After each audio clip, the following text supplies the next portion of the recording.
On that particular day, when Judge Franklin Pierce called Emma Lawson to appear in his courtroom, he was certain he had found an easy scapegoat, a quiet schoolteacher who had dared to speak against him in front of others. His plan was to make her an example, to crush her spirit and destroy her teaching career in order to soothe the sting to his pride. But as Emma stood poised in her maroon sweater, holding a bundle of papers, the judge didn't realize he was walking straight into a trap of his own making. Just that morning, Emma had gently brushed aside a loose strand of her blonde hair while writing "Modern Literary Motifs" on the classroom board. A group of senior students sat before her, some paying close attention, others just waiting for lunchtime. This was her 10th year at Westridge High School, and though she sometimes translated ideas into Urdu to help certain students, she had built a strong reputation as a courageous and inspiring teacher who wasn't afraid to challenge the status quo. The courtroom buzzed with low murmurs as Emma Lawson entered, her boots echoing faintly against the polished wood floors. Her burgundy sweater, modest yet defiant, clashed with the cold formality of the judicial setting. She had never been in a courtroom before, not like this, not as a so-called defendant. But she wasn't truly here to defend herself, at least not in the way Judge Franklin Pierce imagined. Judge Pierce sat high on the bench, robe pressed to perfection, silver gavel resting like a sword at his side. A portrait of authority, he leaned back with calculated calm as he watched her approach. To the untrained eye, he was simply executing his duties. But to Emma, who had studied language, character, and symbolism her entire adult life, his posture betrayed something else: insecurity masked as control. This was about more than a noise complaint or classroom misconduct. Emma had crossed a line when she'd published her essay in the Westridge Tribune. An articulate dismantling of systemic power, veiled only slightly behind metaphor. "When Those Meant to Protect Crush," she titled it. The town buzzed for a week. It was no secret that Judge Pierce recognized himself in her veiled critique. He'd spent the past decade building a reputation of dominance in the community, silencing critics, rewarding allies, and masking prejudice behind procedure. Now he would make her pay. "Miss Lawson," he began, voice smooth like syrup with just a hint of rust. "You stand accused of disrupting the educational environment at Westridge High by engaging in political activism within your curriculum. How do you plead?" Emma raised her eyes, calm and unshaken. "I plead guilty to teaching students how to think." A stunned silence fell over the room. Judge Pierce's jaw twitched. "This is not a platform, Miss Lawson. You'll answer only the questions asked." "I will, Your Honor," she replied softly, but with undeniable fire beneath her tone. The prosecution began. Small-town lawyer Neil Graft, a man far more loyal than he was competent. He paraded a handful of selected lesson plans, quotes from Emma's classroom discussions, even a clip from a student's phone where Emma was heard saying, "The greatest threat to truth is unchecked authority." Neil puffed his chest. "What do you say to that, Miss Lawson?" "That sounds awfully political for a literature class." Emma stood. "If discussing Orwell or Atwood or Baldwin seems political to you, perhaps the issue isn't with my teaching, but with your discomfort." A few gasps broke out in the courtroom. One came from the back row, where Principal Renee Simmons sat, torn between loyalty to the district and admiration for Emma. Judge Pierce rapped his gavel once. "Order." But something had shifted.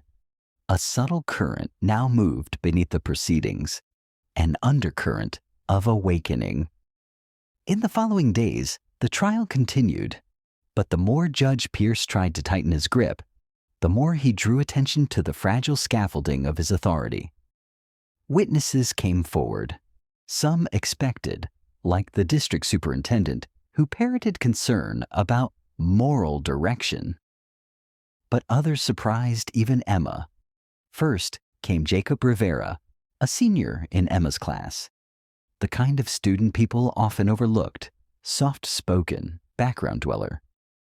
He stepped up to the witness stand, hands trembling slightly, and looked straight at Judge Pierce.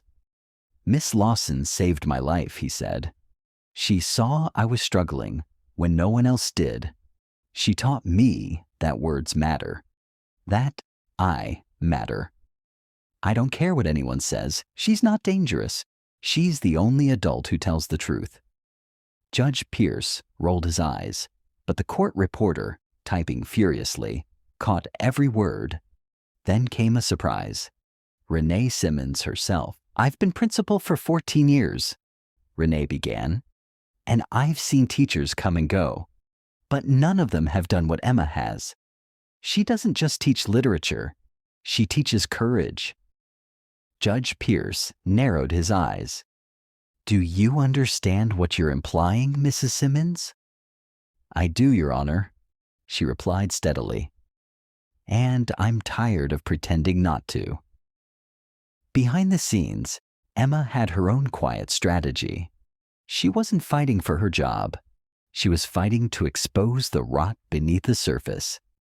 She spent her evenings after court, sifting through records, talking with former teachers, even consulting her former student, now an investigative journalist in Boston.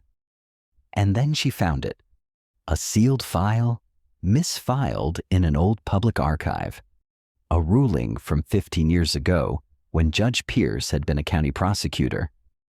A young woman had accused a wealthy businessman, Pierce's longtime golf partner, of assault. The case had been quietly dismissed, the file buried. The woman had moved out of state. Emma's hands trembled as she printed the document. The next day in court, she stood during her own cross-examination. "Your Honor," she said slowly, "I'd like to submit something to the record."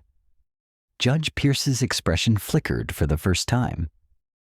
"On what grounds?" "On the grounds that patterns matter, that the community deserves to know who's shaping the law." She handed the document to the bailiff.